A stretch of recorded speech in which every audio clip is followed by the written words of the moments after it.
Bonjour à toutes et à tous. On attend encore quelques minutes, 2-3 minutes pour attendre les autres participants et on va démarrer ce webinaire.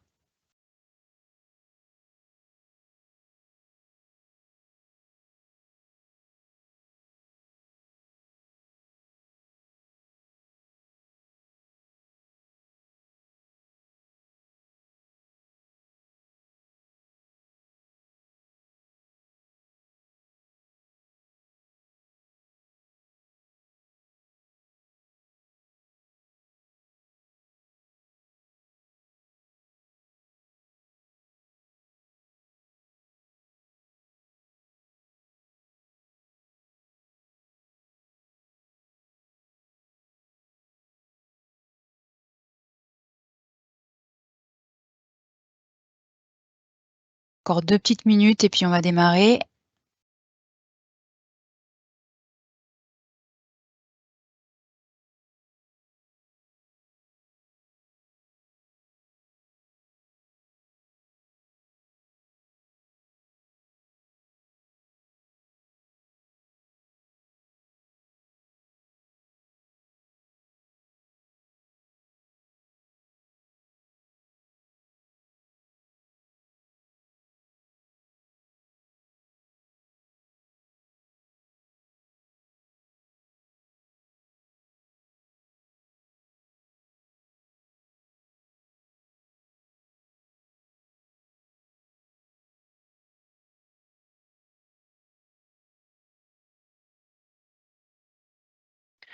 Allez, je pense on peut démarrer. Alors déjà, bonjour à toutes et à tous et bienvenue dans ce nouveau webinaire d'Ivalto. Donc aujourd'hui, nous allons aborder le sujet de la planification et de l'ordonnancement de la production avec la solution OP Center. Et pour cela, nous avons co-créé ce webinaire avec notre partenaire ATS, qui est aujourd'hui représenté par Thomas. Bonjour Thomas. Bonjour Marion, bonjour à tous et ravi d'être parmi vous pour ce webinaire. Et Thomas est accompagné par Olivier. Bonjour Olivier. Bonjour à tous, et également très heureux d'être avec vous ce matin pour échanger sur cette thématique qui nous est chère. Et je suis Marion et je suis en charge de la relation client chez Divalto. Pour information, ce webinaire sera enregistré et nous vous partagerons le support qui va vous être présenté. Donc, pas d'inquiétude pour les notes. Vous aurez le support un peu plus tard. Donc, aujourd'hui, au programme du jour, Olivier va commencer par vous parler de l'OP Center dans l'environnement d'Ivalto. Puis Thomas prendra le relais et vous parlera des fonctionnalités phares de l'OP Center et des valeurs ajoutées. Et nous terminerons par répondre à vos questions. Donc, tout au long du webinaire, vous pouvez nous poser vos questions via l'onglet Q&R. Donc, n'hésitez pas et nous prendrons le temps à la fin d'y répondre. Olivier, je te laisse prendre le relais.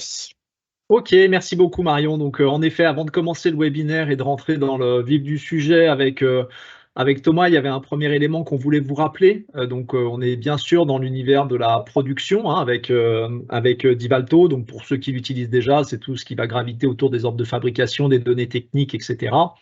Et comme certains le savent déjà, on a des solutions qui sont des solutions disponibles et intégrées directement dans la solution Divalto Infinity pour être en mesure de globalement piloter sa production. On a 3 approches globalement que vous connaissez peut-être pour certains, qui sont la logique de plan de charge à capacité finie. Globalement, on va créer des ordres de fabrication et sur la base des données techniques théoriques et notamment des gammes théoriques, on va être en mesure de venir estimer une charge atelier sur un horizon défini. Donc, on a cette première brique qui est utilisée par certains de nos clients. Ensuite, on a aussi une deuxième brique qui va être cette fois-ci dans une logique à capacité finie, donc un planning à capacité finie avec un système de gestion des priorités qui est aussi disponible dans la solution Divalto, avec la limite que l'on va vraiment être sur une mono-ressource, et donc on va vraiment se concentrer sur le boulot et on va venir organiser du coup les opérations sur ce boulot-là. Ce qui va nous intéresser aujourd'hui, et c'est la troisième solution que l'on est capable d'apporter à nos clients, qui marche du coup de concert avec ATS et la solution OP Center de Siemens, qui est un planning à capacité finie, et surtout la grande force va être d'être capable de gérer du multi-contrainte. Je ne rentre pas plus dans le détail, Thomas va en parler par la suite. On va juste passer à la slide suivante. Voilà, merci beaucoup Marion. Et si on se réinscrit du coup dans un processus global, hein, l'ordonnancement, et donc la solution couplée à OP Center intervient du coup, encore une fois, donc en lien avec la production.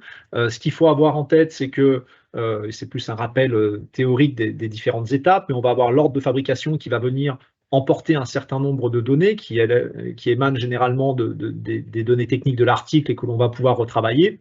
On va avoir le CBN qui va permettre de sécuriser les appros et les lancements des semi-finis si on est en multiniveau. Et puis la brique ordonnancement intervient du coup juste avant du coup le lancement en fabrication. Et cette solution d'ordonnancement va nous permettre, in fine, du coup, de choisir vraiment la machine sur laquelle on va réaliser les productions après avoir pris en compte tout un certain nombre de contraintes, et va aussi mettre à jour du coup les dates qui sont les dates planifiées. On a différentes dates aussi bien au niveau de l'ordre de fabrication que des opérations, et du coup c'est sur ces dates-là que l'on va venir jouer pour optimiser la production, pour optimiser les approvisionnements et pour sécuriser derrière les livraisons à venir. Donc voilà, l'ordonnancement juste avant l'étape de lancement, et puis ce qui est un point très important, je pense que Thomas le rappellera, mais on a bien sûr tout ce qui est pointage atelier qui va être couplé du coup pour être capable de mesurer l'avancement des différentes séquences de fabrication. Voilà, c'était juste un petit rappel de où est-ce qu'on se situait du coup dans les différents processus. Je laisse maintenant Thomas dérouler sur les fonctionnalités phares du coup d'OP Center. Et donc, merci Olivier pour cette introduction. Et en effet, c'est vrai que ce qu'on se rend compte aujourd'hui, c'est que Divalto apporte un premier niveau de fonctionnalité.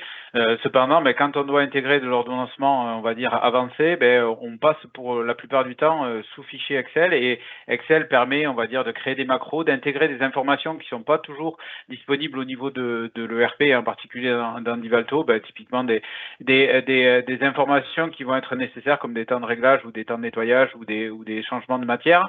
Toutes ces informations-là, elles sont nécessaires pour faire un planning qui est le planning le plus juste pour justement, on va dire, créer les contraintes. Donc c'est ce qu'on va voir avec le module, puisque l'idée quand même, c'est qu'aujourd'hui, on a un certain nombre de choses qui sont automatisées, des choses qui sont, comme vous le voyez ici, robuste et historique.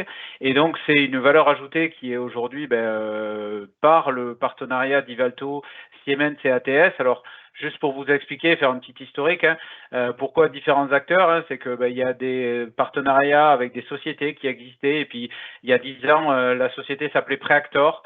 Preactor a été racheté par Siemens, les accords cependant ont perduré avec Divalto. ATS, donc nous on est revendeur et intégrateur de ces solutions-là, donc on est indépendant de Siemens, mais très lié sur ces solutions-là. Et ce qui est important, c'est que l'approche avec Divalto, elle est vraiment une approche complémentaire. Et donc, ça a été un travail qui a été de maintien des différentes versions avec les évolutions de Preactor, qui est devenu maintenant OpCenter, et de Divalto vers Divalto Infinity avec les différentes versions du logiciel.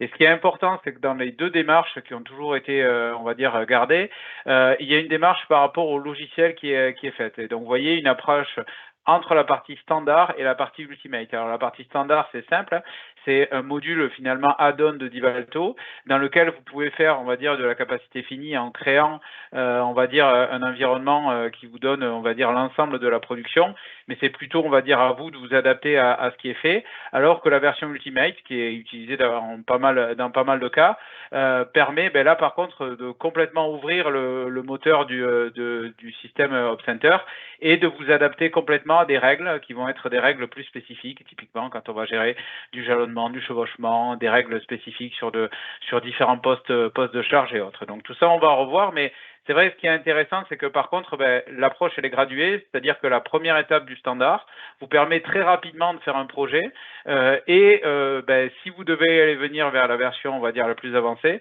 ce n'est qu'une étape, et ce que vous avez fait vous sert dans un premier temps pour la suite du projet.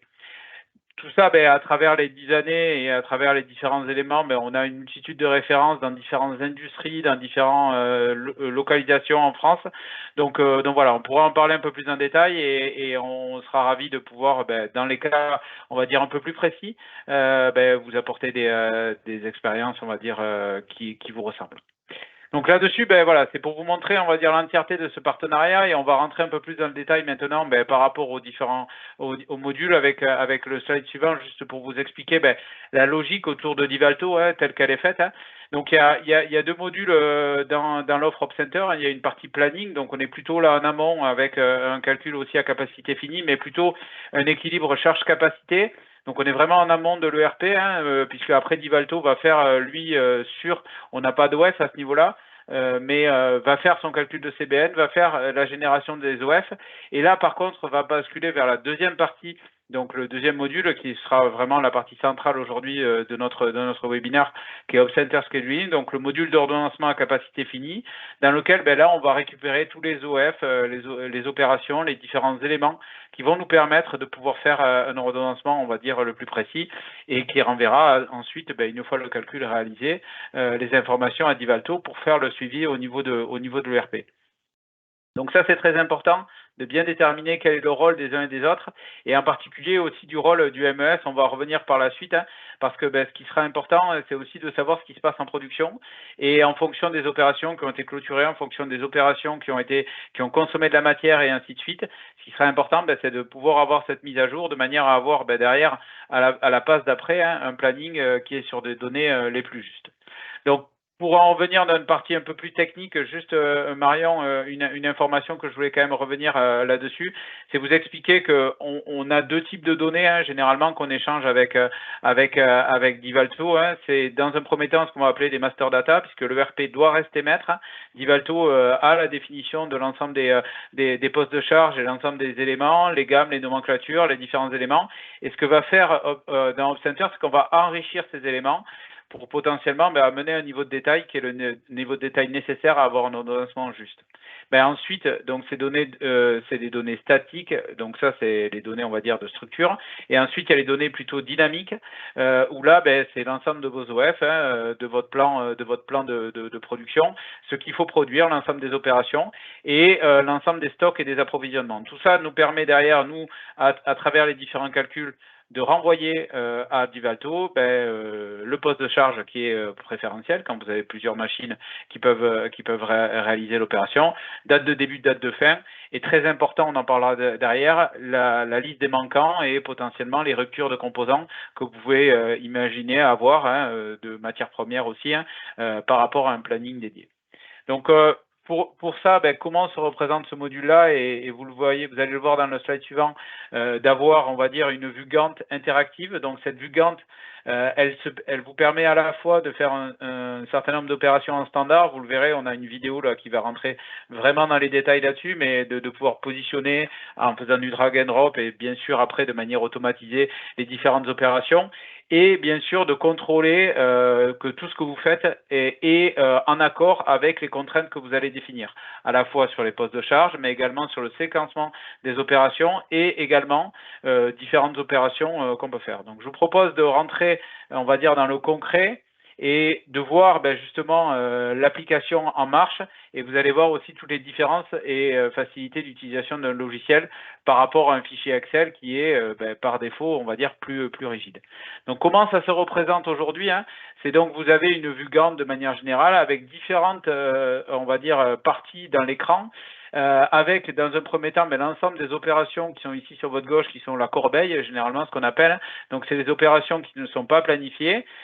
Différents paramètres qui seront les ressources secondaires et dont on parlera par la suite, qui sont vraiment très importantes, et cette vue Gantt avec les différents postes de charge, et vous voyez en haut arriver des petits taquets avec les stocks, les appros et les différentes commandes. Donc, ce sera important d'avoir ces paramètres. Hein, et vous voyez que c'est aussi un logiciel très visuel qui va vous permettre de visualiser en fonction de différents paramètres les informations. Donc, qu'est-ce qu'on fait ici? C'est qu'on importe de la part de Divalto l'ensemble des opérations qu'il faut positionner sur notre planning avec un certain nombre de paramètres qui viennent déjà de Divalto et comme je vous l'ai dit, qu'on peut enrichir soit avec cet éditeur, soit directement en faisant, on va dire, dans les bases techniques. Donc ensuite, on a nos postes de charge, vous les avez vus défiler. Pour ces postes de charge, ce qui est très important, c'est qu'il y a un calendrier. Le calendrier n'est pas un calendrier, on va dire, de 8, 3, 8. Nous, il nous faut véritablement des heures, savoir aujourd'hui à quel moment le poste de charge est disponible. Et on peut donc faire des calendriers qui sont des calendriers de base. Et après, on agit par exception. Imaginons une panne, imaginons une maintenance. On va fermer, ouvrir à tel et tel moment une opération. Donc, on a nos opérations, on a nos postes de charge. Ben maintenant, on peut dérouler, on va dire, ce planning-là. Donc, vous voyez, avec un premier algorithme simple, comment les opérations se sont mis. Donc là, c'est un planning qui est assez léger, hein, on va dire une trentaine d'opérations. Mais dites-vous qu'aujourd'hui, on gère jusqu'à 10, 20, 30, voire même 100 000 opérations. Tout ça en respectant les séquences. Et vous allez voir quelque chose qui est très important, c'est que, comme je l'ai dit, un ordre de fabrication se décompose en différentes opérations. Ces opérations passe par les différents postes de charge et ici vous voyez donc sur l'OF rose l'ensemble des opérations et donc on peut se balader sur le planning. C'est des plannings qui sont parfois affichés donc dans les différents lieux de l'usine qui permettent justement de visualiser de manière très interactive le planning tel qu'il est fait. Et donc les contraintes qui sont respectées, je vous l'ai dit, c'est des postes de charge. Hein, on ne fait pas une opération de peinture sur une machine d'usinage, mais également toutes les ressources secondaires. C'est-à-dire les ressources secondaires, c'est les ressources qui sont nécessaires à faire cette opération. Les ressources nécessaires, typiquement, vous avez des opérateurs, vous allez avoir de l'outillage, vous allez avoir différentes opérations. Si vous faites 3 opérations de vissage et que vous n'avez que 2 visseuses sur l'application dans votre usine, il y a forcément une des 3 qui sera en retard. Donc ça, c'est très important, c'est ce genre de choses. Si vous avez un opérateur qui est partagé, pareil, il faut respecter tous ces éléments-là. Et donc, l'outil vous permet, quand vous allez faire, on va dire, vos différentes simulations, puisque c'est tout l'intérêt, de voir un certain nombre de statistiques. Et donc, typiquement, là, l'algorithme a optimisé, on va dire, la charge sur certaines machines. Mais cependant, vous voyez ici qu'on identifie 2 OF qui sont en retard, puisque l'assemblage final et après la commande, vous voyez le lien qui va être fait, la commande qui est avant. Donc, ils apparaissent en rouge et donc on voit très vite les opérations qui sont en retard. Et donc là, on va changer de méthodologie et de passer sur une méthodologie plutôt à date. Donc, vous voyez là, visuellement, hein, c'est assez marquant, hein, les opérations qui ont changé d'organisation, donc le planning a changé. Donc là, on respecte les dates, mais on n'optimise pas forcément les ressources. Donc tout ça, c'est important parce que vous voyez ici, il n'y a plus d'OF en retard, mais les ressources ne sont pas optimisées.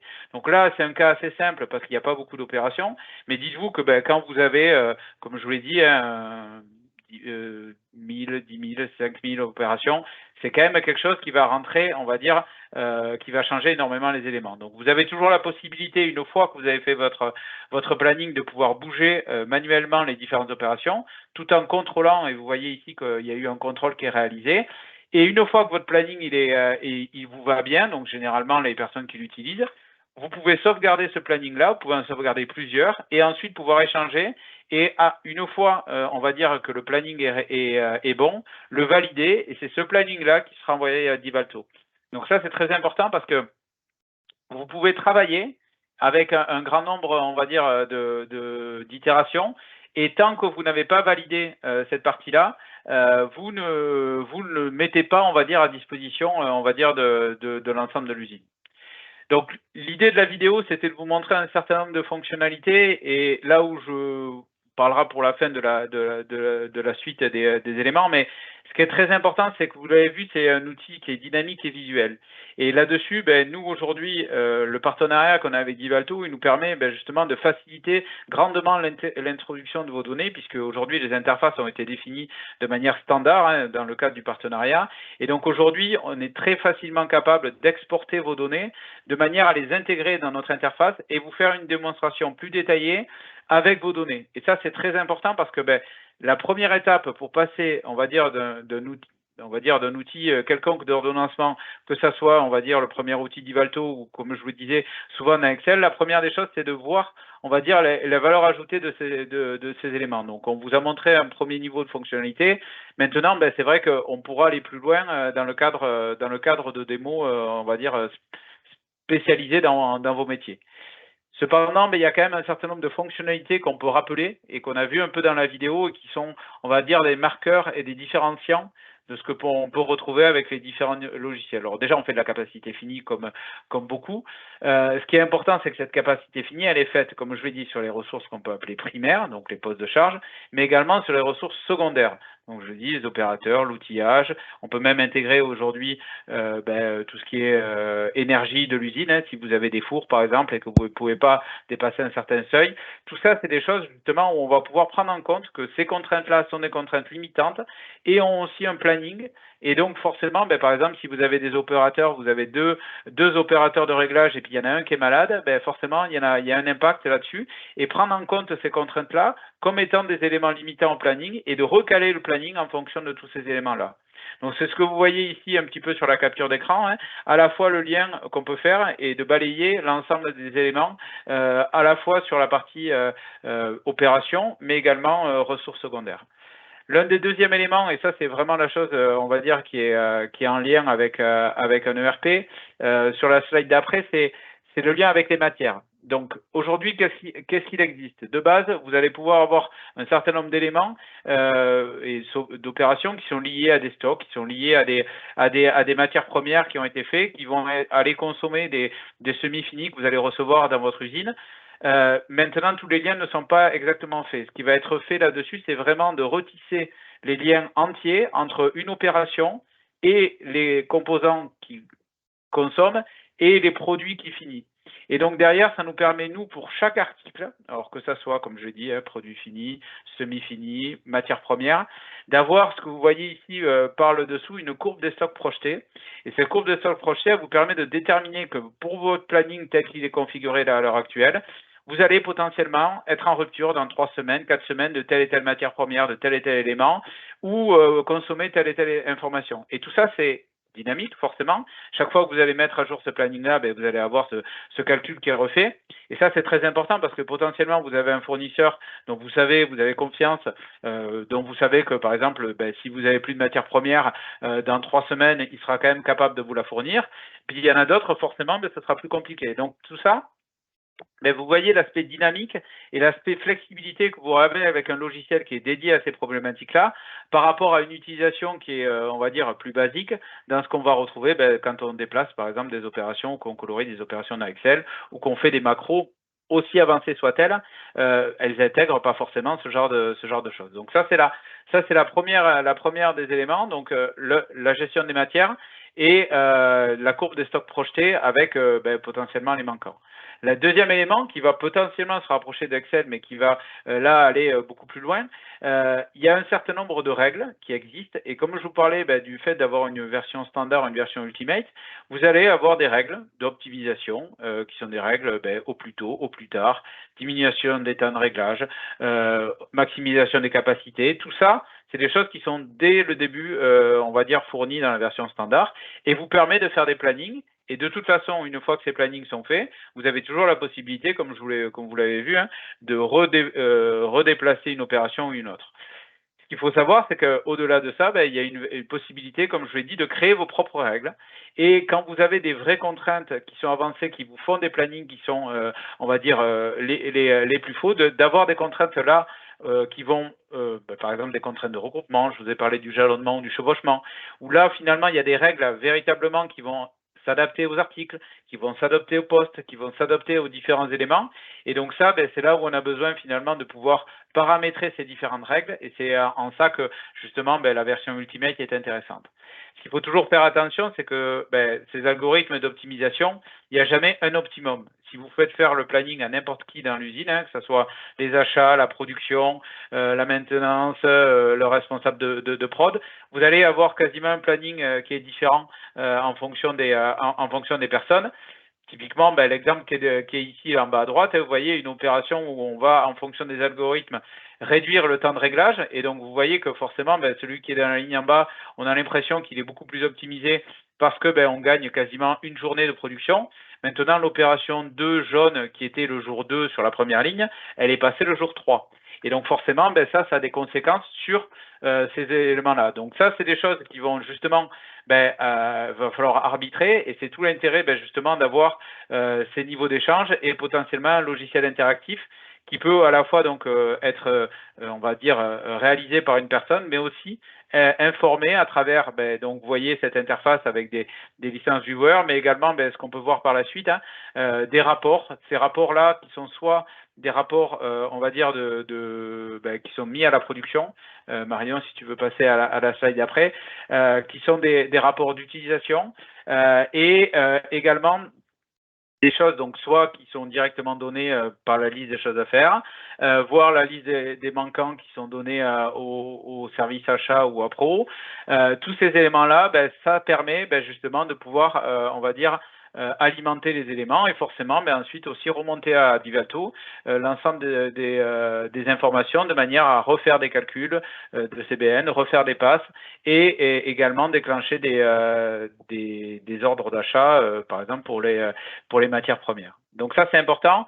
Et au passage, sachez que la base intégrée derrière, c'est une base SQL qui est fournie avec le logiciel et qui est aussi complètement ouverte. Et donc, on a certains des clients qui utilisent des outils type Tableau, Power BI, pour faire des analyses, on va dire, avancées sur la pertinence des plannings. Et donc, ça permet aussi potentiellement de faire des rapports et des dashboards un peu plus avancés. Donc, voilà un petit peu les différents éléments qu'on voulait montrer justement dans le cadre de l'utilisation de ce module. Et vous voyez, pour ceux qui connaissent dans Divalto, entre le module d'ordonnancement et différents éléments, la flexibilité que peut amener ce type de solution-là. Et forcément, quand on parle de flexibilité, on parle de valeur ajoutée. Et aujourd'hui, comme je vous l'ai dit, il y a un très grand recul sur cette application, puisque là, aujourd'hui, l'application, elle a un peu plus de 30 ans d'existence sur un marché mondial. Aujourd'hui, donc propriété intellectuelle de Siemens, mais qui a été beaucoup connue donc sous le nom de Preactor sur le marché français. Maintenant, aujourd'hui, qui s'appelle Opcenter Scheduling. Et donc, on a, de par ces éléments-là, capitalisé sur un certain nombre de gains potentiels que vous pouvez avoir. Donc forcément, les gains dépendent toujours de là où vous partez, mais c'est important de voir qu'il y a plusieurs axes qui, par le fait d'utiliser une solution dédiée à cette problématique d'ordonnancement, va vous permettre de passer de quelque chose qui est plutôt rigide, et on en revient encore une fois à l'utilisation d'Excel, à quelque chose qui est là, transverse et potentiellement partagé avec différentes personnes. L'un des premiers gains, et qui est assez logique, c'est l'augmentation de l'utilisation des ressources. Forcément, on va faire un planning optimisé en prenant en compte l'ensemble des contraintes. Donc forcément, on va pouvoir mieux gérer notre planning. On passe de ce mode, on va dire, où on subit parfois à un mode où on le gère de manière plus avancée. Donc forcément, à la fois, on va optimiser les ressources et on va identifier des goulots. Donc tout ça, ça permet justement de créer des zones tampons, d'optimiser des éléments, de faire, on va dire, vraiment des choses qui vont permettre à la production de faire quelque chose de plus lean, de plus flexible et de plus agile. Donc ça, c'est important.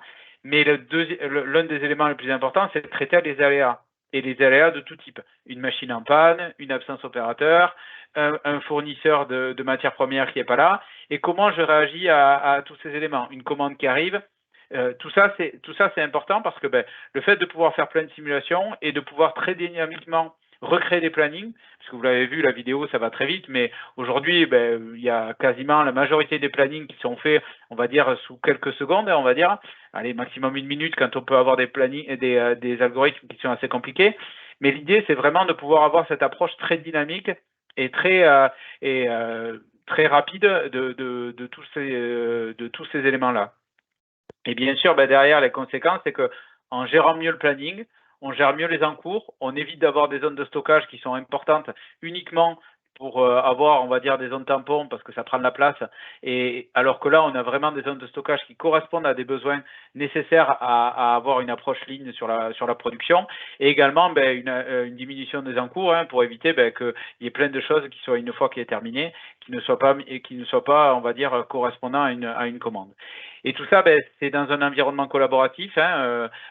Aujourd'hui, vous avez vu, vous avez cet écran Gantt. Cet écran Gantt, après, derrière, on l'exploite à travers les licences viewer qui vous permettent de voir la même chose que la personne qui a fait le planning, et également la forme des rapports. Et tout ça, donc, ça améliore la productivité dans son ensemble. Et un des points très importants sur lequel j'insiste, c'est aussi l'amélioration du taux de service client. Alors, le taux de service client, il n'est pas toujours évident à identifier. Il se représente pour plusieurs choses. C'est déjà par une meilleure gestion, votre client aura confiance en vous.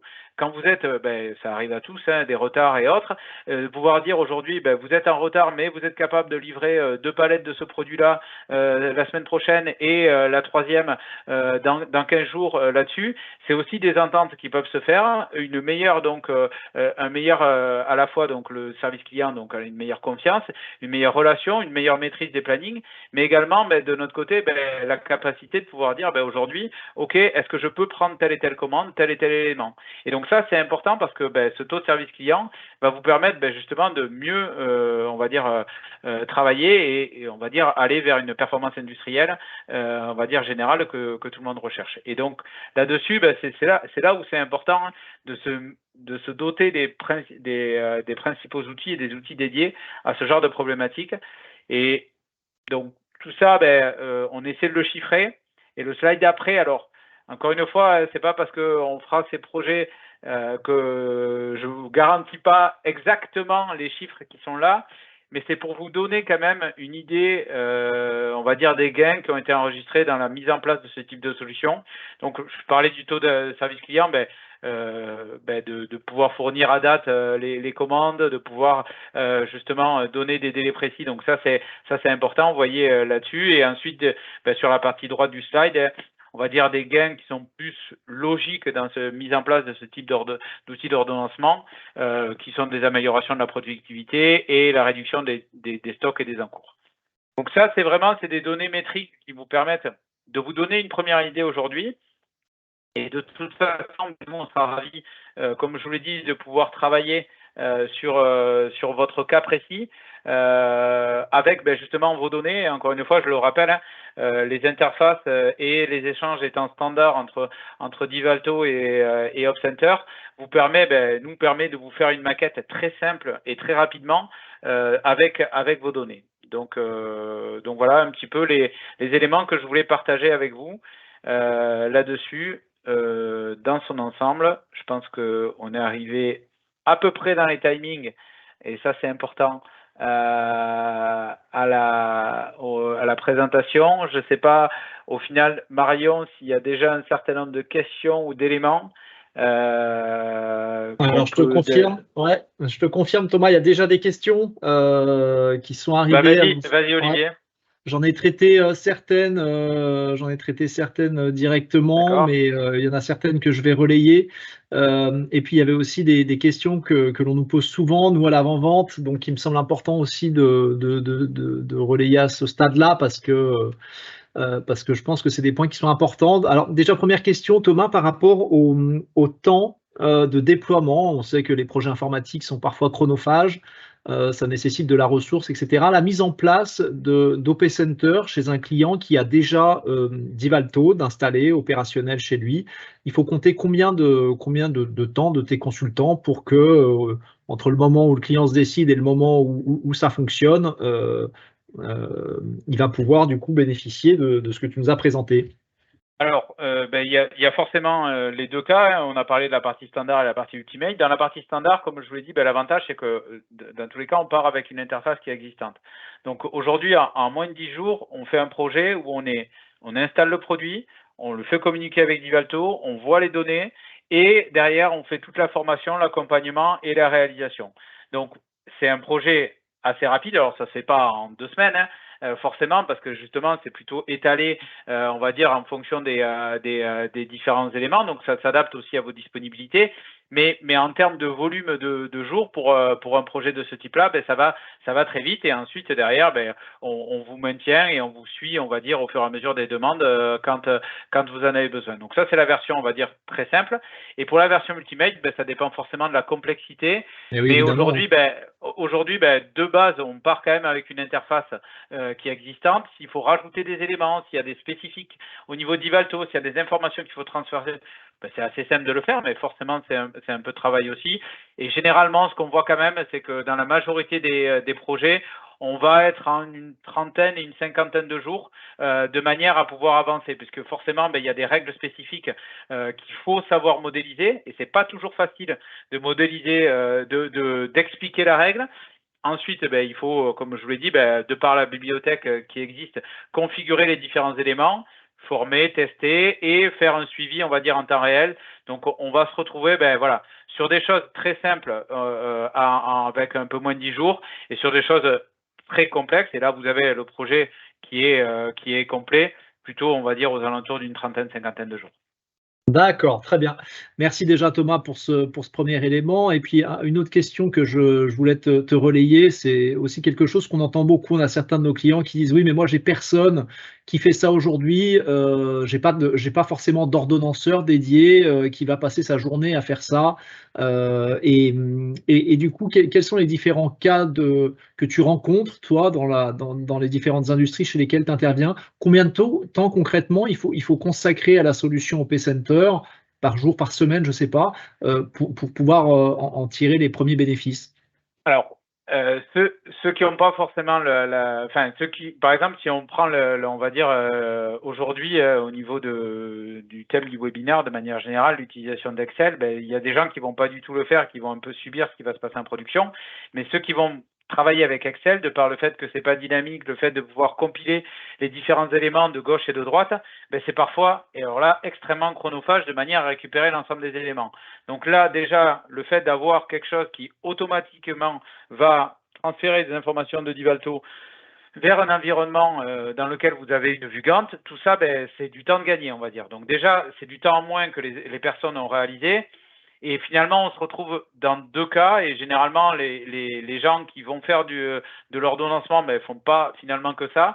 On va avoir le cas où quelqu'un va travailler, on va dire, le vendredi pour la semaine, les 3 semaines à venir, de manière à avoir, on va dire, un planning de production qui est assez, on va dire, concret et qui va, on va dire, agir aux aléas, mais ils n'ont pas forcément besoin d'une précision, on va dire, à la journée, voire aux différents éléments. Et l'idée, c'est plutôt de, on va dire, recaler de par un horizon qui est un petit peu plus long, en fonction des aléas de la semaine, ce qui a été fait. Donc, il y a des gens qui vont l'utiliser uniquement, entre guillemets, qu'une journée, voire une demi-journée le vendredi pour planifier les autres d'après. Et d'autres qui ont besoin d'un peu plus de flexibilité. Et généralement, là, on a une personne qui va travailler le matin à construire son planning, qui va échanger au fur et à mesure de la journée, on va dire, avec les différents acteurs, et qui va retranscrire là-dessus, mais qui ne sera pas à 100% là-dessus. On voit l'axe de gain que peuvent avoir, mais aujourd'hui, on passe de réaliser un planning en quelques minutes, alors que parfois, quand on est avec Excel, il faut plusieurs heures, de manière ne serait-ce que juste dans un premier temps à compiler les informations. Donc vraiment, ces deux cas se retrouvent, on va dire, de manière générale, en fonction de votre niveau, on va dire, de flexibilité par rapport à vos différents produits. Si c'est plutôt, on va dire, très flexible, c'est plutôt, on va dire, une utilisation quotidienne, mais on va dire, quelques minutes, quelques heures. Si c'est une utilisation, on va dire, plutôt, on va dire, projetée dans le temps, on va dire 1 à 2 fois par semaine, avec plutôt, on va dire, pareil, quelques minutes, quelques heures. D'accord, ok, très bien.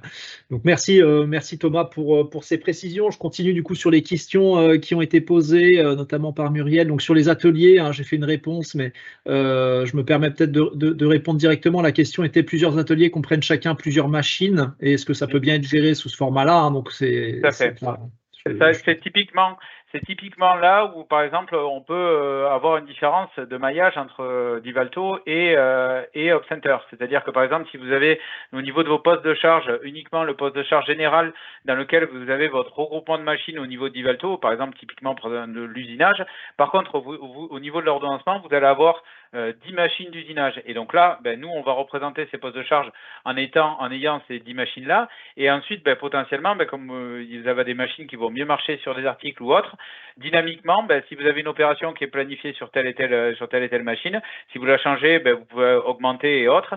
Donc, véritablement, le maillage initial dans lequel vous êtes nous sert de base et on l'enrichit de manière à, par contre, être concrètement sur vos différentes machines, de manière à ce qu'on puisse positionner l'opération sur la machine et le poste de charge qui va être regroupé. On parle souvent de centre de charge et de poste de charge. Je pense que c'est des termes qui doivent parler à pas mal de gens dans Divalto. Et l'idée vraiment, c'est de positionner ça sur les postes de charge, donc vraiment le niveau machine de vos opérations. Ok, merci Thomas. Je continue du coup sur les questions qui ont été posées. Il y en a notamment qui sont sur la partie plus infra, avec une question qui concerne plutôt Divalto. Donc, est-ce que OP Center fonctionne avec Divalto SaaS? C'est une bonne question, puisque en effet, c'est une plateforme que l'on pousse et que l'on propose désormais. Donc oui, on a fait les tests, hein, j'ai fait la réponse aussi dans le chat, mais on propose en effet une présentation, une interface avec Divalto SaaS, et c'est bien géré. Après, il y a une question peut-être plus pour toi, Thomas, sur OP Center est-il également disponible en SaaS ou faut-il l'installer sur un serveur? Pour l'instant, il n'est pas disponible en SaaS. Il va l'être à partir de mars prochain, donc assez rapidement. Là-dessus, c'est un des points importants. Vous imaginez au niveau de l'éditeur Siemens qui souhaite aujourd'hui avoir de plus en plus d'offres, on va dire, de ce type-là. Donc, on reste quand même souvent sur des serveurs. Pourquoi? Parce que on a besoin d'avoir quelque chose d'assez dynamique, je vous l'ai dit, par rapport aux règles de calcul et par rapport aux éléments. Et aujourd'hui, quand même, vu la complexité de ce qui est géré, parfois, il y a quand même eu un travail qui n'est pas forcément facile de faire uniquement avec des navigateurs Internet. Et c'est à ce titre-là que justement Siemens et la R&D travaillent énormément de manière à fournir une offre SaaS qui correspondrait aujourd'hui à un niveau de réponse et à un niveau, on va dire, d'attendu que peut proposer ce type de solution-là. Donc voilà, l'offre restera disponible toujours en standard, mais c'est vrai que ça va être garni assez vite vers une offre SaaS, on va dire, sur 2024. D'accord, ok. On va prendre une dernière question, Thomas, puis après on va quand même respecter le timing. Dernière question sur quels sont les types d'industries dans lesquelles tu interviens le plus fréquemment, on va dire. Alors, c'est vrai que ça c'est intéressant parce que on voit des évolutions. Historiquement, il y a beaucoup d'industries plutôt, on va dire, discrètes, puisqu'avec des opérations séquencées qui étaient friandes de ce type de solution parce que justement, on parlait d'Excel, ça représentait assez facilement les éléments. De plus en plus aujourd'hui, on voit l'agroalimentaire, la cosmétique, toutes ces industries du process plutôt avoir des besoins de manière à optimiser les temps de changement, les productions de leurs différents articles et éviter de faire des mélanges puisque c'est des process continus qui n'a pas de valeur ajoutée parce que ça fait perdre la matière première. Et donc aujourd'hui, on a de plus en plus d'industries agroalimentaires par exemple et cosmétiques puisque je sais que on a des clients chez Divalto là-dessus qui vont être amenés à travailler avec ces industries-là. Donc la solution, elle est très ouverte et très flexible. Et aujourd'hui, si on prend l'historique général, il n'y a pas on va dire une industrie pour laquelle c'est dédié et une industrie pour laquelle c'est absolument interdit. On retrouve des cas dans l'ensemble des secteurs industriels et même d'ailleurs, petit aparté pour terminer là-dessus, des secteurs non industriels, puisqu'on a des gens qui vont juste gérer des projets, qui vont gérer, on va dire, un certain séquencement d'opérations, mais qui ont aussi besoin de postes de charge, mais qui ne sont pas directement liés à l'industrie. Donc la solution est, comme je vous l'ai dit, flexible pour s'adapter aussi à ce type de contraintes-là, qui sont sûrement moins les vôtres, puisqu'on est quand même avec une audience au niveau de l'ERP, mais sachez que ça fait partie des cas tests qui existent aussi sur le marché. Ok, merci Thomas. Je pense que pour les questions, on va s'arrêter là. On va peut-être passer du coup sur la dernière slide. Marion, vous avez nos coordonnées qui s'affichent. Après, vous connaissez aussi les canaux classiques pour rentrer en contact avec nous. Hein. Je pense à l'extranet pour nos partenaires et aussi à vos commerciaux pour les clients qui sont déjà utilisateurs de la solution d'Ivalto. Merci à tous pour votre participation. Un grand merci à toi Thomas, merci Marion pour Merci à vous. Merci à l'organisation. vous. Et puis à très bientôt. À bientôt. Merci à tous. Au revoir. Bonne journée.